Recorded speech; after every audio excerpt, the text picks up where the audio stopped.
এখনকার ভালোবাসায় নেই ভালোবাসা, আছে সবটাই শরীর। মিথ্যে তো বললাম না, প্রেম তো সেই কালেই জমেছিল লাইলি মজনুর যুগে। এখন আসেন বাস্তবতায়। কোনো এক সময় মানুষ ভালোবাসার কথা চিন্তা করলেও করতে পারতো না, কারণ ছেলেরা তখন ভাবতো ভালোবাসাটা সমাজে গ্রহণযোগ্য নয়, এটা সমাজে অবৈধ। মেয়েরা তো ভাবতেই পারতো না। মেয়েরা ভালোবাসার কথা প্রকাশ করলেই তার পরিবারের কথা ভাবতো।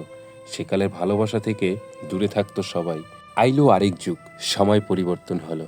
তখন ভালোবাসার সমাজে গ্রহণযোগ্যতা পায়, কারণ তখন ছেলের পরিবার মনে করতো যে ছেলে তো স্বাবলম্বী হলেই ভালোবাসলে বাসুক, বিয়ে তো ভালোবাসার মানুষকেই করবে।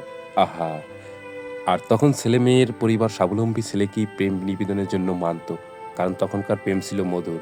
ছেলে মেয়ে উভয়ই ভালোবেসে বিয়ে করত। কিন্তু বর্তমান যুগের এ সময় পুরোটাই উল্টো। প্রেম ভালোবাসা হয়ে গেছে এক প্রকার খেলা। এ যুগের প্রেম ভালোবাসা অতীতের প্রেম ভালোবাসাকে অসম্মান করে। বর্তমানের ছেলে মেয়ে টাইম পাস করার জন্যই প্রেম করে। এ কেমন যুগ! শারীরিক চাহিদার জন্যই ভালোবাসা আবদ্ধ, এটা কোনো ভালোবাসার মধ্যে পড়ে না। আরও আছে নানা তত্ত্ব।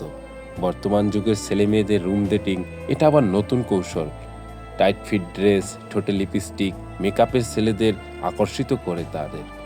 ছেলেদের অসভ্যতা আর উলফাট আচরণ এ যুগের মেয়েদের কাছে স্মার্টনেসের কারণ। এ যুগের ভালোবাসা এখন নোংরামিতে ভরা। প্রিয় দর্শক, আবারও কোনো একটা সময় আপনাদের মাঝে বাস্তব কিছু কথা নিয়ে তুলে ধরব। আল্লাহ হাফেজ।